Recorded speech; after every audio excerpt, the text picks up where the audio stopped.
Okay. See, one of the problems when we talk about the housed and unhoused is often stereotypes, and there's a lot of things that are fitting, and that's what people see. But then there's a lot of things that get blamed on the homeless that I'm going to show you right here. That's not a homeless person's car that's here in your town, or same picture of this one over here. It's just not. This is a car that was involved in a crime, or if it wasn't, somebody needs to look into it. Which, this is the type of thing that really does not help the unhoused community. There's a lot of great people. We've got 2 approved people there. I'll show you all the sanitation measures. Bang. Bang. To, make sure that people are doing what they are. And we've got a couple cars there, and I'll block it out. There's supposed to be 3 people. There's 2 there.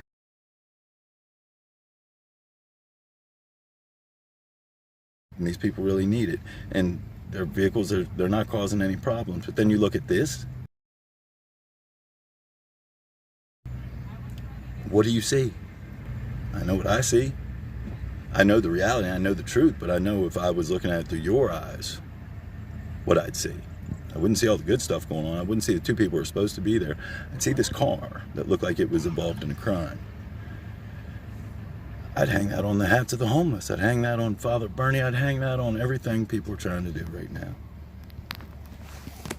See, the problem is it's just not accurate. Now, it might be comforting to you as people that, see, they're doing exactly what we thought. No, they're not. They're doing the exact opposite. They're doing exactly what they're supposed to. But this person who dropped that car there is one of you. You see the problem? See the problem? He got out and got on a longboard and started skateboarding down the street. It's not one of us. One of them. Nobody knew him. Guy drops off of a car that's quite obviously, there's no front tire on it. I mean, it's beat to hell. It's gone. I don't know. Do you drive cars like this? My people ain't got houses, and the one that do, that look at their cars. I just showed you pictures. They take care of them. It's just nice. It's not this. All right, everybody.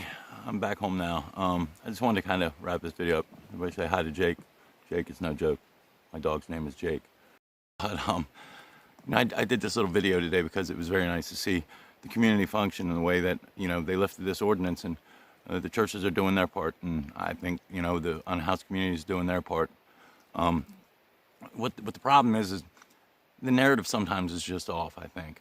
And I just wanted to kind of expose that too, because the narrative's right sometimes as well. And I'm willing to say that. What I'm willing to not do is we all, in interactions with the police department too, I'm trying to bridge the gap on both sides. I talked to Officer Smith today. Thank you for the way you've handled getting some people moved off of some city streets. And there's a great open line of communication with him now, with me. And I thanked him for the job he did and patience he exerted, and he needs to be commended for that. And I believe all the Brookings PD, I haven't met him. My issue is there's good and bad on both sides. I think the bad ones are going to sort themselves out. They already are. And then it's up to the judicial system or whatever it is. I don't have control of that. I'm just one guy. I'm a guy that cares about the community of Brookings I live in. I care about the people. I care about the people that have houses. I care about the people that don't. I care about the people that preconceived notions of what homeless are, what they do. I want people to maybe change the way we look at each other. Not housed, not unhoused. Let's judge people on their merits. Good and the worst of us, and bad and the best of us. It's just the truth. I know the people that I deal with, and on both sides so far. I've had some people that are nasty and all of that. Of course, we all have. But I think there's some people that probably didn't feel the way that they feel now, or at least are open to take a look at it. I know Jake's one of them. I'm not going to speak for him, but I can tell from my conversations with him at first, especially, and that there's never really anybody that's somebody that's in between, somebody that sees both sides, somebody that knows both sides. I was in Jake's position. I've been in city government. I've been in, I was a firefighter. I understand all of that. I don't know how we can keep having conversations across this country about the homeless and not including the homeless. I mean, do you guys understand that? You're housed. How would you feel if for everything that you had going on in your life and your day-to-day mortgage and where you were going to live and all of that was just discussed and you had no say or no call in it? Now, I understand I don't want a guy who wears his underwear outside of his pants making decisions for the city. I get that. I do. But I also don't think that if somebody's not representing that guy with his underwear outside his pants, who's going to speak for everybody?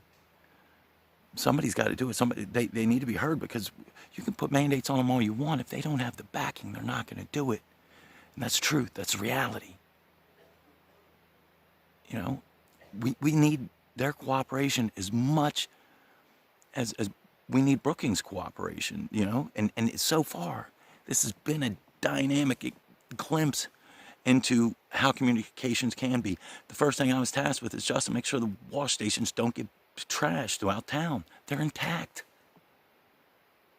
The churches haven't been taken over. It's not nuts. It's not Mad Max in the Thunderdome out there. They're good people. You know, get to know some of their stories. There's some shitheads. Yeah, they need to go. It's not up to me, though.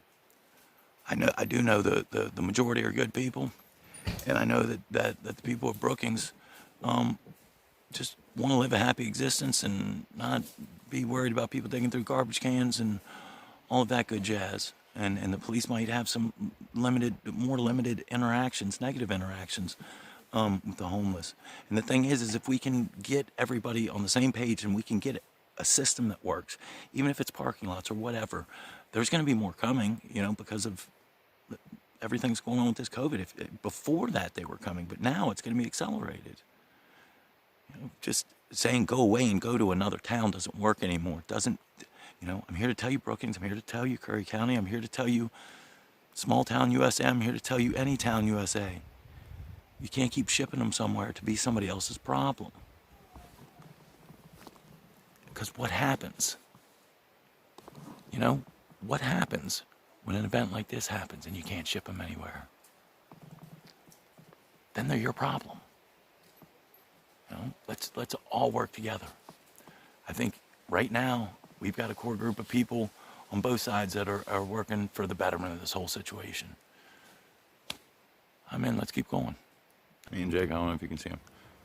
Anyways, so anyways, everybody, thanks so much for your time. Thanks so much for being open enough to take a look at all sides of the problem. Be good, treat each other kind, and love y'all. Be good.